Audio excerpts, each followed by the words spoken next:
To Actors Reading Writers 4. This is the fourth event that has happened in Actors Reading Writers. The first one was actually about 2 years ago exactly, in December 2012, and it's been a roaring success ever since. This is the fourth one. Each event has raised money for charity, and this particular event is very special because there's the most actors today who have also written pieces. However, they won't be reading, any of the writers won't be reading their pieces, because the only rule with Actors Reading Writers, set up by Sue Lanzon, who's local here on Telegraph Hill, the only rule is the fact that all the writers have to give their work over to actors in order for them to interpret it in their own way. So despite some of the actors also having written pieces, they won't be reading their own pieces today. So yes. Let's get going. Just a couple of things. The bar will be shut during the performance, so grab your drinks now if you're at the bar. It will be open again at the interval. And also you can turn off your mobile phones, that'll be fantastic. My name's Joey. There has been a change of the order of events today. Unfortunately, Adam Boakes can't be with us this evening, so I will be reading Richard Kitely's poem, which is of the name, The Thing That Pulls You Through. So I'll be reading that this evening. I think I'm about 4. So yeah, that won't be Adam's day, unfortunately. But sit back, enjoy, eat lots of cake, because it's all going to a good cause, and help yourself to drink. So, all right, enjoy.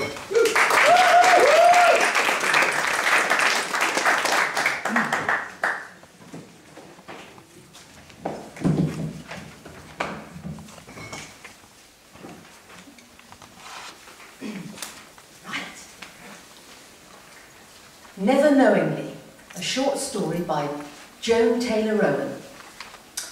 We decided to move into John Lewis in the second week of December. Spur of the moment, we said afterwards, but I'd been thinking about it for months.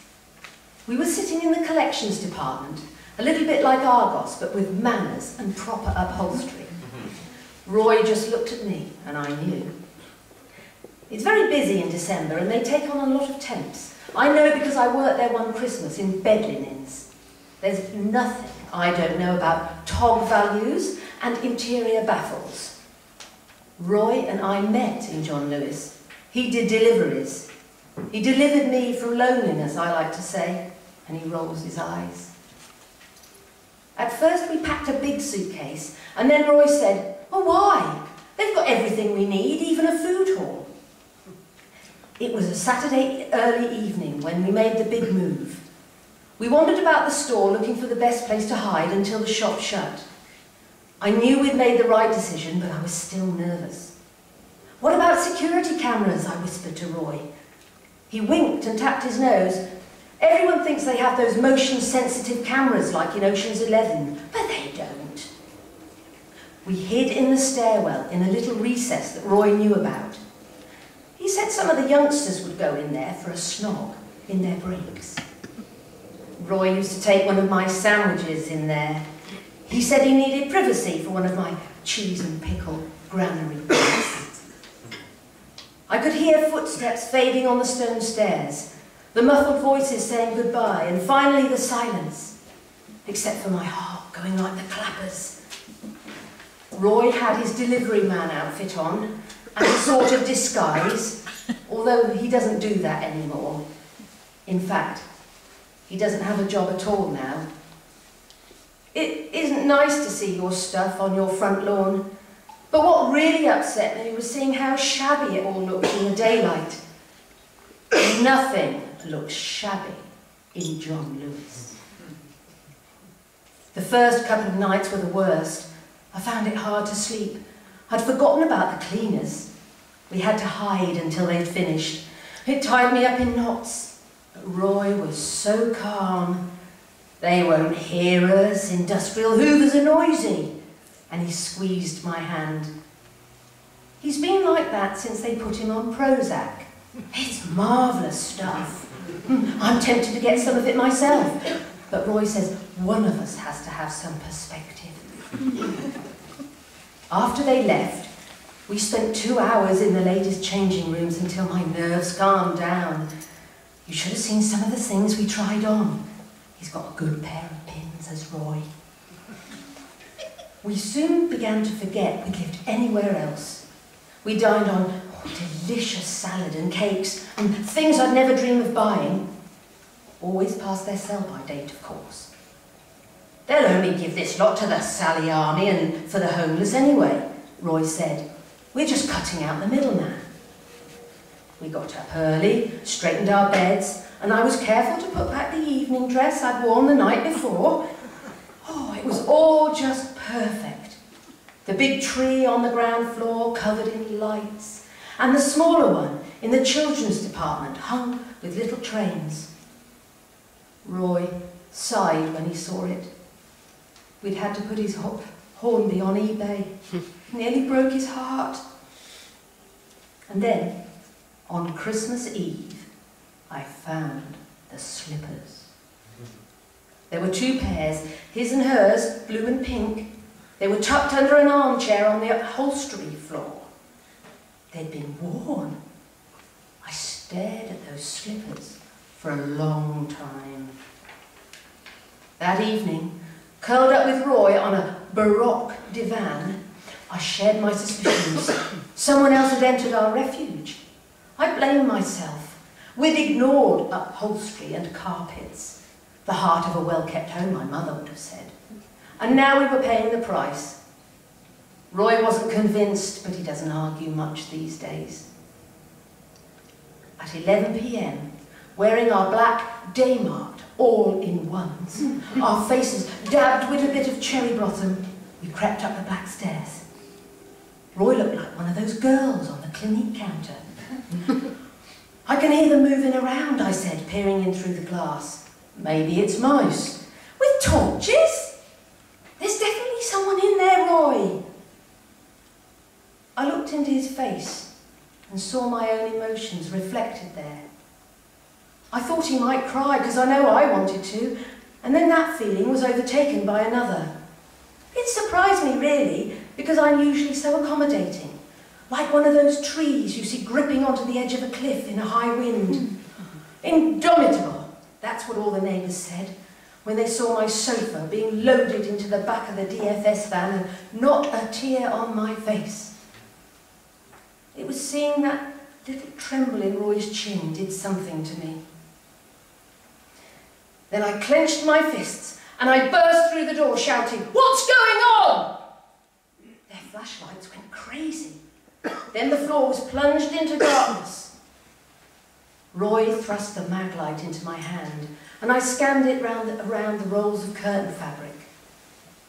I heard a grunt and then a "Shh, George!" My torch spotted 4 wrinkled fingers poking out from a pile of cushions. "Ouch!" I said. She was short and huffing with indignation. George was tall, about 70, I'd say, with tape on the side of his glasses and shoes like a pair of battered tugs. "You're not security," she said, brushing off her fleece, and then burst into tears. "Well, you're not mice," said Roy. I felt bad making her cry, so Roy led her to some nicely buttoned armchairs and waited for her to calm down.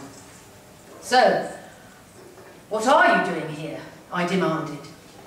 "We've been here since December the 15th. You see, we were relying on Doreen's pension to spend Christmas in Australia with our grandchildren. But she hardly got a thing," George added. "It was crunched," Doreen said. "All those years in a job I hated, and then that advert came on the telly with its lovely house and sweet little boy, and I said to George, you know, I think that John Lewis would understand if we could just write to him." "Who?" I said. "Mr. Lewis," George explained patiently. "Well, there isn't one," I said. "It's just a name. They're called Peter Jones in Sloane Square." "Well, Jones, Lewis, what does it matter?" Doreen snapped. "It's a man with money, and we've got none, and we wanted Christmas like on TV. I've earned it." And she began to snuffle again. "Well, you weren't careful enough. I spotted the slippers. You were lucky it wasn't someone else. We keep ours high up." Doreen looked sideways at me. You too? Since December the 12th. Roy and me lost our house. Doreen sighed, and I felt sad all over again. Then a clock chimed loudly somewhere. Roy looked at his watch. "Happy Christmas," he said. "No Christmas presents this year, Roy, no tree of our own," I said, looking up into his American tan face. "No family," Doreen sobbed. We were all silent for a moment. "Well, why don't you come down to us?" Doreen stopped dabbing her eyes. "Garden furniture. We've got a table that seats 6, and we're not far from the food hall." "Oh, we couldn't eat the food?" Doreen said, appalled. "That would be stealing." "Well, you could stuff some money by the till, someone would think it got caught." "Oh, good idea," Doreen said, and she stood up. And as she stood up, I noticed the tag still hanging from her Gloria Vanderbilt jeans. "We could pick up some party shoes," she said, her eyes all aglow. "And there's a gold dress I've been longing to try on." I gave her a look, and she blushed. "Oh, we can put them back in the morning," she said. I turned to Roy. He was grinning like a pumpkin, and I knew exactly what he was going to say. "I'll go and get that tree." Roy rigged up some fairy lights, and Doreen got a damaged box of Pictionary from the games department. Well, you'd never guess, looking at George, what a laugh he is. I nearly choked on my oak smoked ham. When Sinatra crooned, "Have yourself a merry little Christmas," Roy put his hand out, and I got up. I tried not to think of the blue chiffon catching on the unvarnished garden trellis as we slow danced around the barbecues and the garden chairs, feeling warm and safe and happy. As the song came to an end, George stood up at the table. "Here's to John Lewis," he said, raising his glass of sherry. "Never knowingly under-occupied."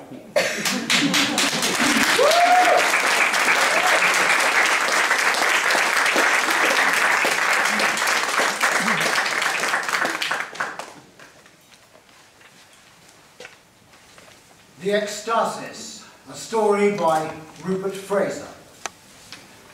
Nobody knew. Surprising, really, when you think of all the measuring, quantifying, evaluating that must go on in those different scientific disciplines. But nothing was picked up. Not for, well, no one even knows that. Nowadays, people think there must have been a precise moment when it began, but just when that moment occurred is still hotly debated. Still, it's not as if we're ever going to be short of time to find out. Not anymore. There were early indications. One or two were widely reported. There was a woman in Sao Paulo who was pregnant for more than a year, nearly 13 months, before giving birth to a healthy baby boy. She had refused all attempts to induce her baby. Well, she saw no reason why she should. All the tests and scans and probes showed everything was progressing quite normally. Just slowly. There were others like her, oddly enough also in Sao Paulo, who weren't brave enough to hold out against the doctors. Their babies, at full term, showed every sign of prematurity. It was all hushed up, no one let on. And now, it's the norm. Funny how quickly we get used to things. Oh yes, another widely reported case around that time was the mix-up over the date that really messed with the air traffic timetables. It was sorted out, but not before 2 or was it 3 horrendous plane crashes. It was complicated and only involved the difference of a few minutes, but it was the first major incidence of non-sequential time. Funny when you think about it now, isn't it? I think a lot of people Scientists mainly, but all sorts of other people too, would have had their suspicions, even in the early days. But it must have felt so subjective. One man's hour is another man's minute, always has been. And just to come out with it and say, hang on a minute, that's rich. Hang on a minute. I think a lot of people, scientists mainly, you ask, well, you would ask if it's better now than it was before. I suppose it depends on how you're made. I was always speedy, had a million things on the go, rushed around like a mad thing. So for someone like me, the ecstasis took some getting used to. But as I said, it's amazing how quickly we do get used to things. I mean, before, there were all these worries about climate change and the environment. People really thought it was too late, that the damage we were inflicting on the planet was irreversible. Well, that's one huge problem gone. And why just us? Well, that is the big one. People have been asking that question ever since it happened, or rather, ever since we became aware that it was happening. And far too many have come to the conclusion that it's all down to God, and it's all the workings of some divine power, God moving in his mysterious ways, and everyone insisting that it's their God and not your God. Until, of course, some unforeseen and catastrophic consequence occurs, like those plane crashes. Then the God-botherers back off, or say it's some kind of punishment. No, my theory, and it's not just mine, is that the ecstasis came about through us, through human intervention. A group of scientists based in Brazil, most probably, tweaked our non-coding DNA in such a way that it became active, like a virus, some people say, and that now all of us, over however long it's been, have become affected or infected. After all, time is a human construct. It isn't something that the rest of the universe pays much attention to, so it's ours to do with as we think fit. These scientists, whoever they were, found a way of resetting our clock, or rather teasing it out so it lasts longer, just for us. And listen, that's good. You wouldn't believe how frenetic it used to be. There was the possibility, some scientists warned at the time, that time itself was in danger of disappearing. As we know, time is what keeps everything from happening at once. And back then, before the ecstasis, that's what it was beginning to feel like. Something had to be done. You really can't imagine the difference it's made to have all this time, all the time in the world. But don't get me wrong, I'd never say we have too much time. Yes, I admit it's a worry that time does seem to be stretching at an exponential rate, that the rate of slowing down is getting faster. I know, it's a lovely paradox. But don't you worry, time will stabilise soon enough. No one wants to live forever, do they?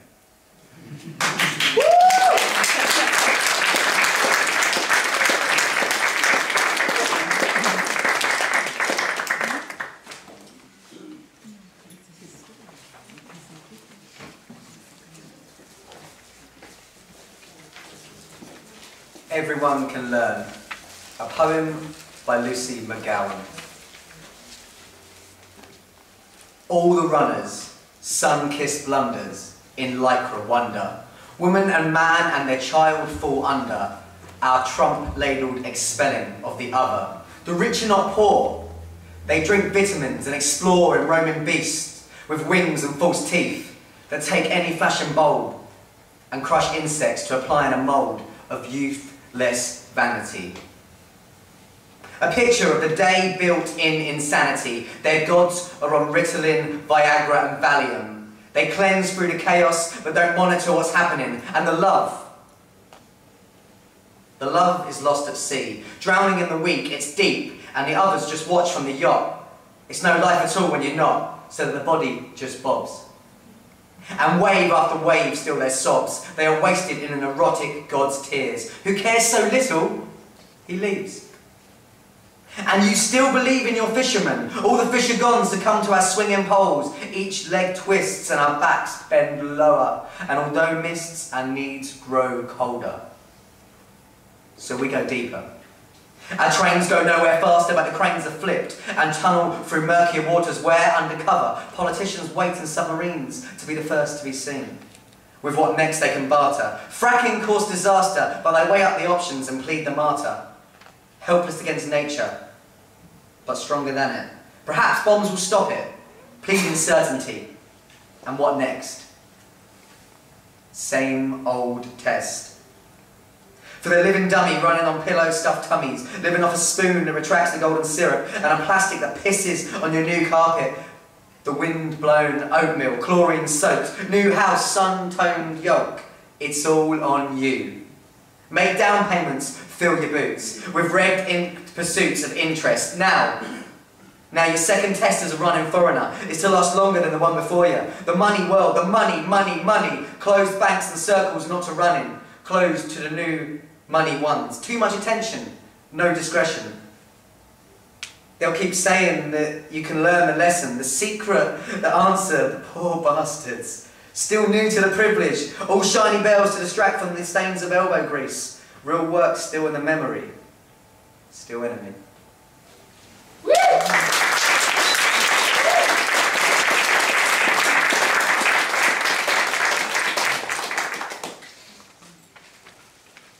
Compensation, an extract from a short story by Sue Lanson.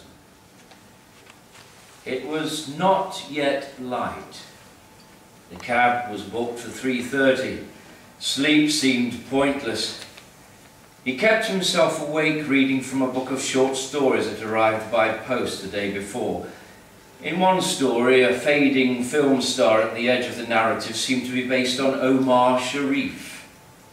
The clues were obvious, so the character was portrayed as a vain, jaded, ladies' man stricken by a waning career. What had Omar done to invite such contempt? Not learnt his lines, turned up late, aged. The writer had worked in Hollywood for a time, presumably it hadn't gone well. When Lawrence of Arabia first hit the screen, when the IRA were doing the bombing, being called Omar would have been less awkward than being called O'Toole. Unlike today. Airport security had only just receded from red alert to orange. You couldn't even take a bottle of water on board.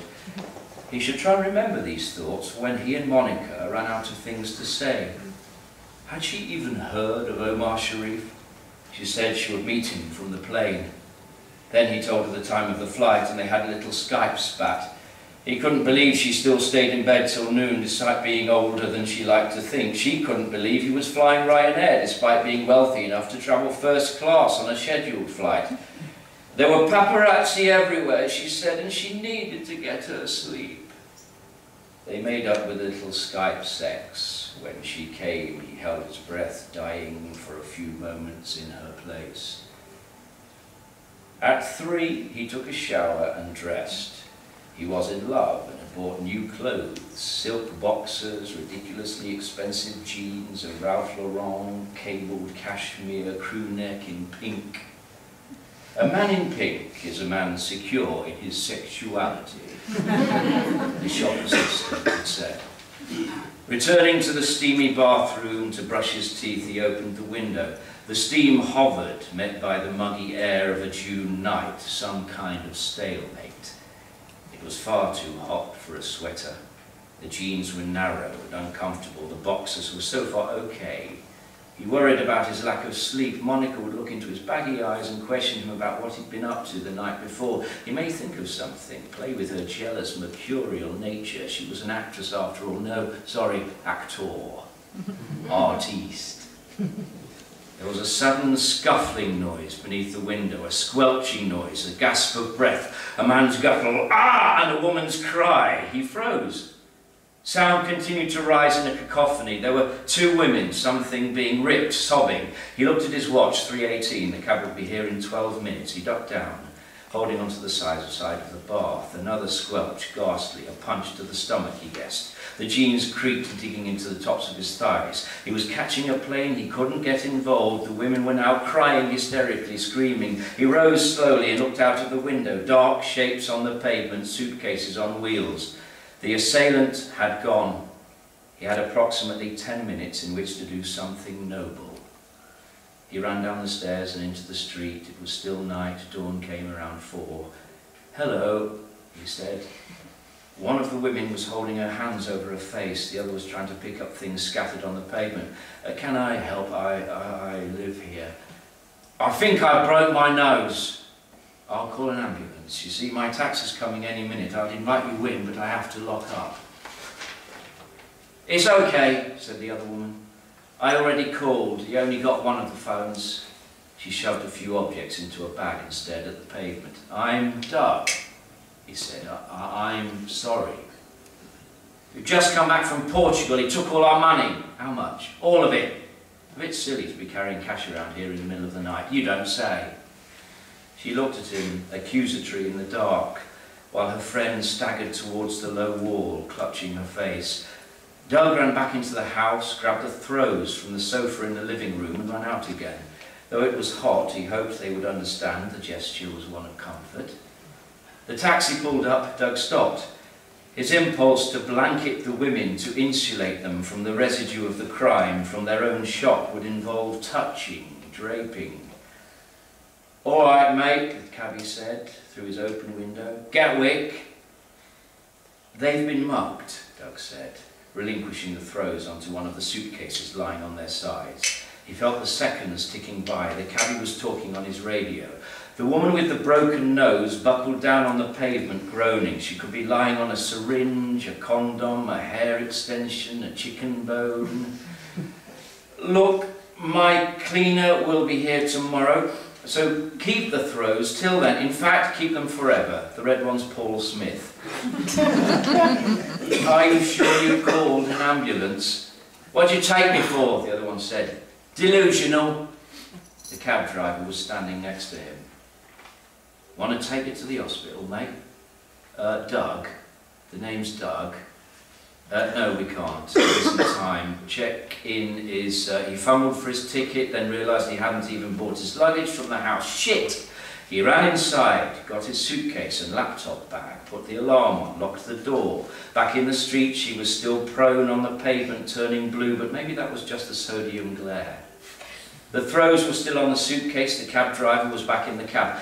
"I'm sorry, I'm so sorry," Doug said. As the cab drew away, he forced himself not to look behind. Shame spread through his anticipation of Monica's open mouth, her open legs. Making love without a screen of one sort or another between them had become problematic.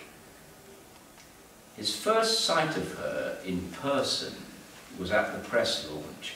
Months of working from photographs and video clips, rendering his scholarship of her curves into a code, crafting a heroic role, sweating over a subliminal morality, no simple battle between good and evil, no zombies, no gauntlets, using technology to expose the question, what is the result of the win, the result of the result, to signify his quest for a transcendent future, to be someone who was in command of his destiny, a player, the crush of gamers queuing for an opportunity to kiss Monica's hand, have their photo taken with her, receive a signed copy of the game, the journalists, geeky young men and dowdy bespectacled women who were already calling it a landmark title, the self-serving designers from rival companies muttering about a Jeopardy deficit, the backers, a consortium of Arabs getting their jollies off by proxy.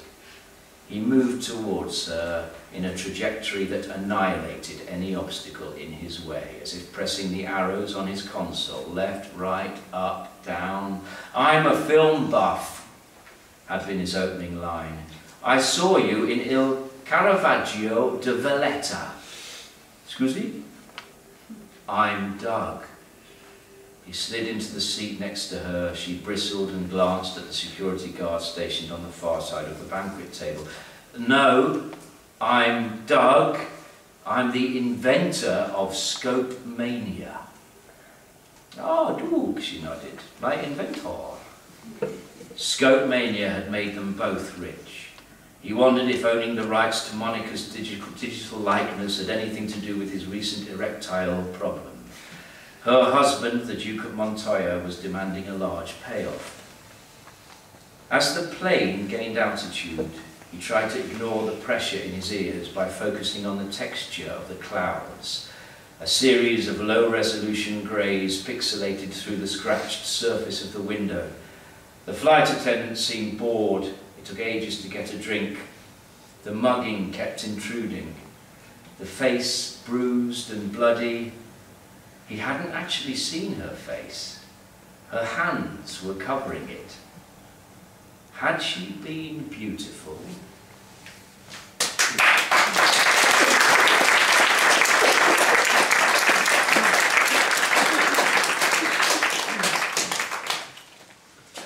The Thing That Pulls You Through by Richard Kitely. I can't place it. I certainly can't hate it. And then again, yes I can. Yes, I can definitely love it, and loathe it, and care for it, yet I create it. I can't want it and need it, yet regret it and misplace it. I can't see it in faces and lose it through trying to trace it. As if paper over skin with care you shape the lines in. You know, kind of like gravestone rubbings, where you try to read history but yet fail to see until the charcoal forms words that state it. I'm talking, of course, of that undeniable force which drives to pull us through. With heartstrings it begins, and the harmony sings songs both of joy and lamentation. These, of course, lay the foundations for monuments of our own creation. The chords strive to build parts which protect our hearts from petrification. The things that pull us through are found outside and inside, that shine through faded eyes and lay dormant inside until needed to ensure preservation. Without these thoughts found, I would lie in the ground and fester, unable to sound through the layers above, unable to express the love that keeps me in touch with this life and its creations.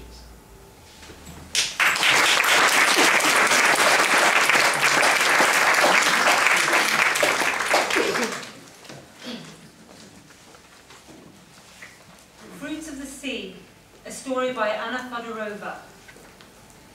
They never went on exotic holidays. Most of the cheap and warm countries, as Tony never failed to point out, were living under repressive regimes. So when Julia announced that she had booked a holiday in Turkey for only $225 each, Tony stared at her as if she'd just announced interstellar travel. Did she ever read the papers? Did she care about human rights?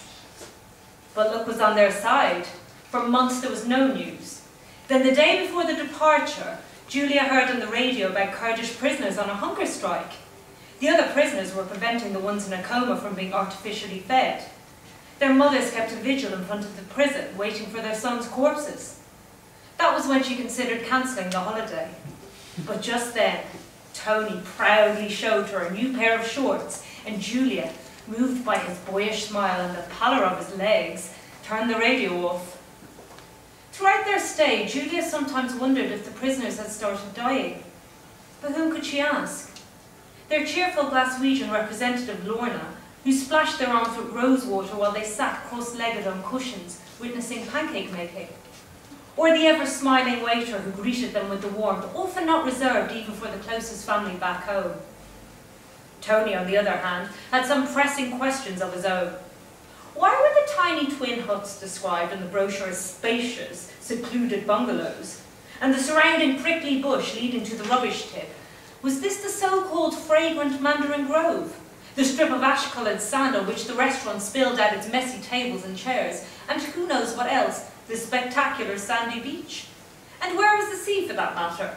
Was that narrow bay of stagnant water why they had flown halfway across the continent? Julia didn't mind any of that. She was happy to float in the warm, tranquil pools and stare at the yellow hills dotted with olive trees, whereas Lorna had explained, Brutus has escaped from Rome after slaying Caesar.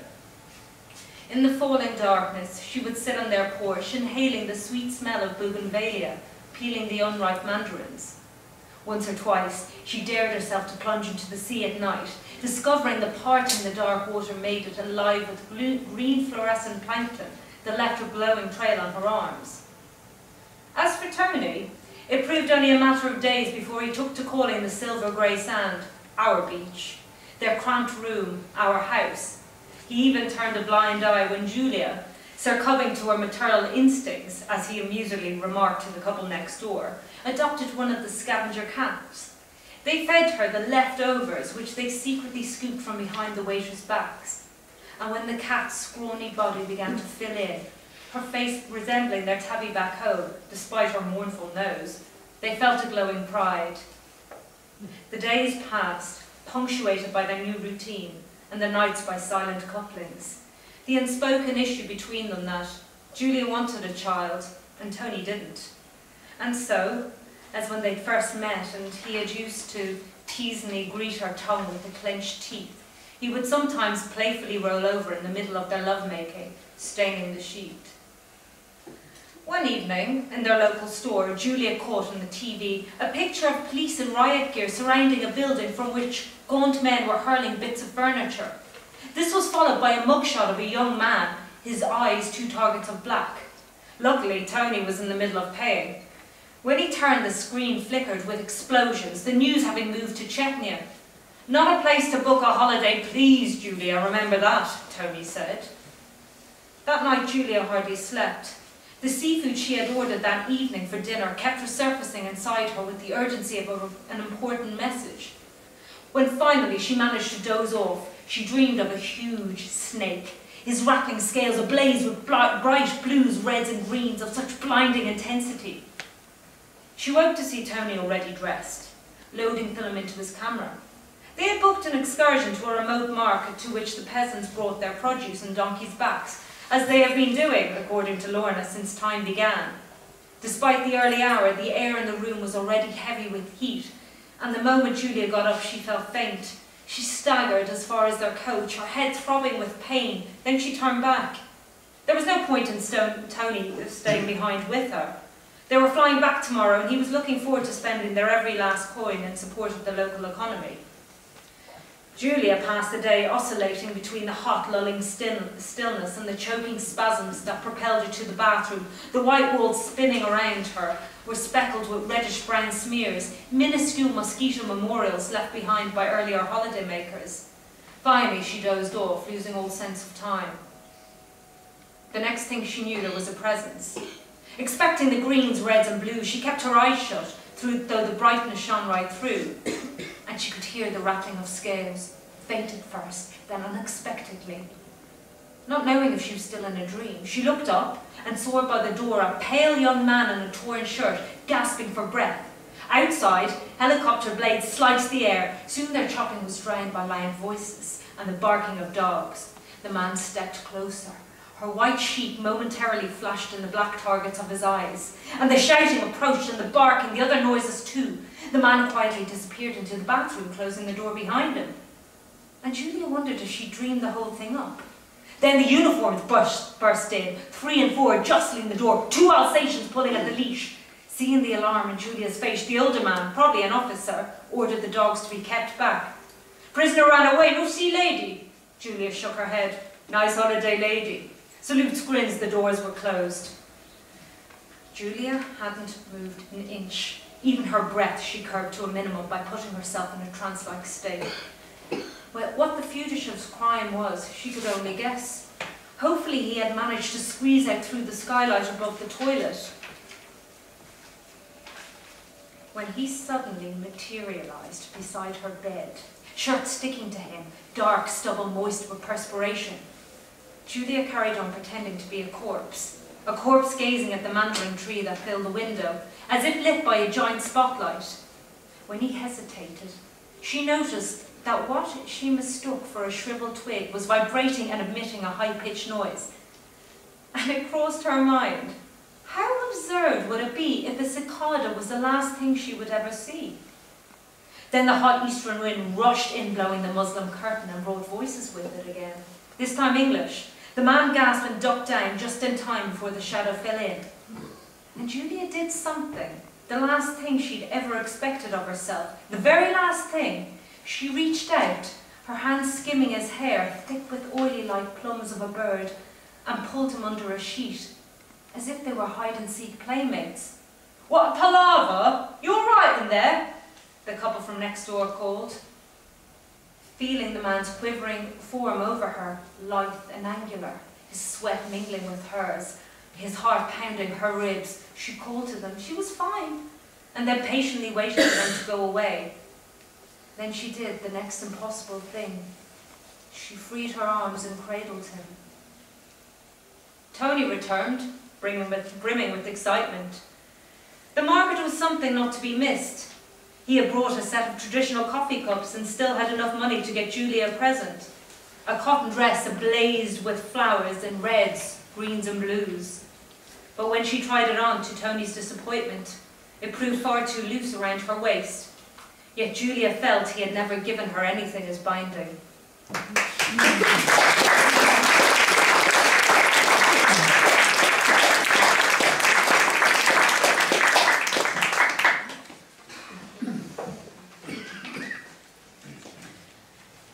I Only Want to Be With You, an extract from Dressing Up by Sylvester Touzle. Mama met Anna in Kensington Gardens. Anna had short, dark hair, pale makeup and beige lips. Her eyebrows were shaved and penciled in, which gave her the look of a bird of prey. She had a daughter the same age as me, Rebecca. She also had a dog, Sooty. Anna thought it would be good if we got a dog too, so we did. Tessa was a golden retriever who loped in a zigzag behind us with her tail down like a wolf, and a tongue that lolloped out in a crazy way.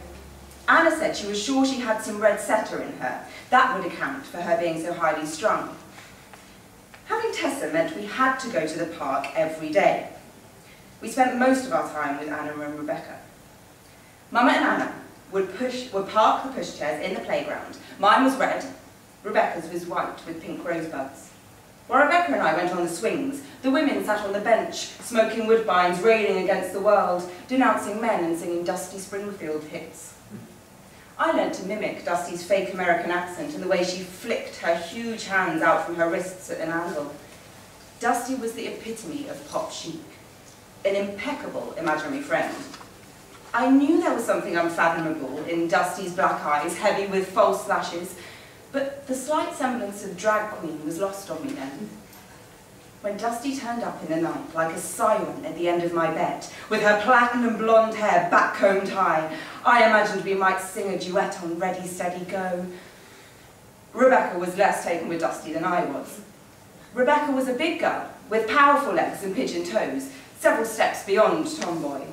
With a bottle swinging by a rubber teat gripped between her teeth, she galloped to the play equipment, threw herself onto the roundabout and bounced me off the seesaw. Mama and Anna talked of Christine Keeler and her friend Mandy Rice Davis. Mandy was my favourite name. Mama explained what a tart was and why Christine Keeler was in trouble with the government. They talked as though their lives depended on it. Anna's voice was deep, with a crack in it not unlike Dusty's. Mama said she had learnt to speak that way at drama school. Originally she came from Southend.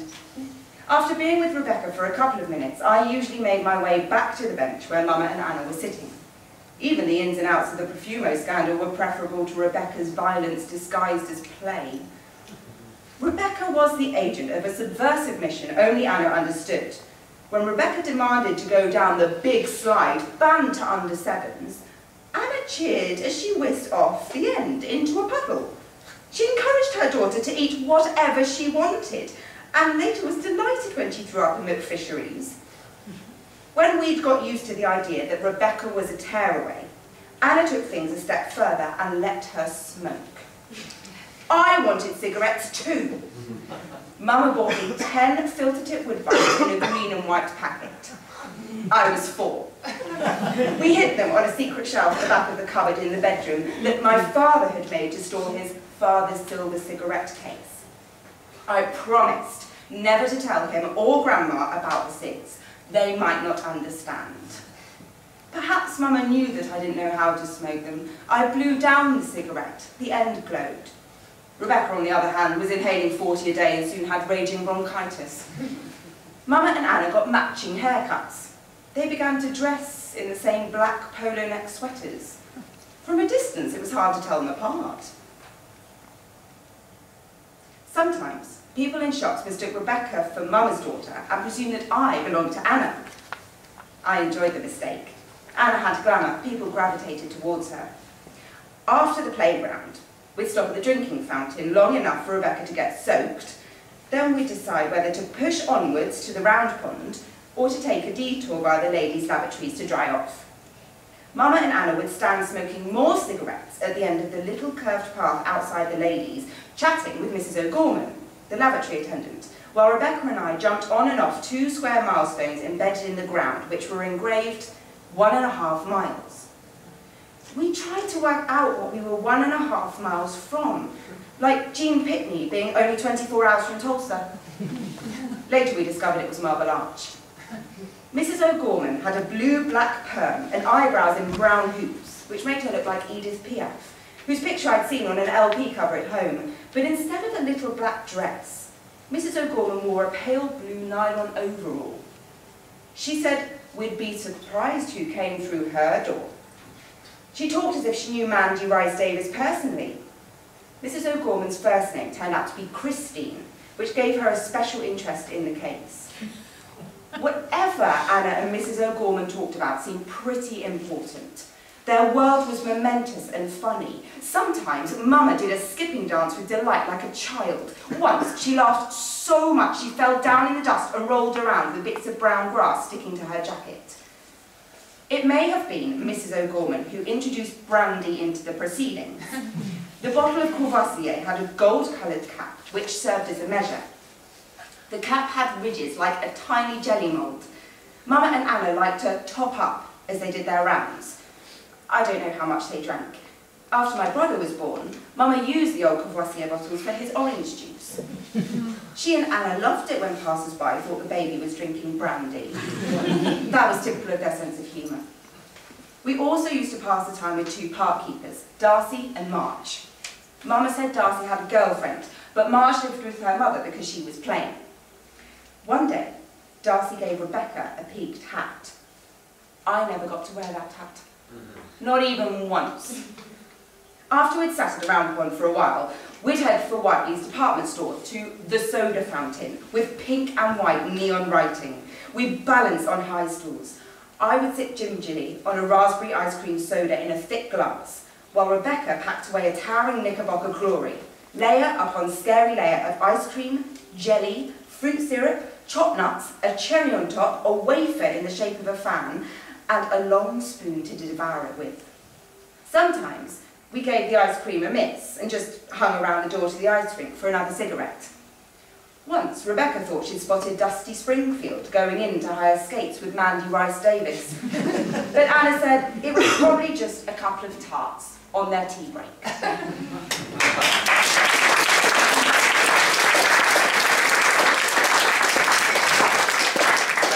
All our actors in Act 1. We're going to take a short break now. We'll be back in about 15 minutes.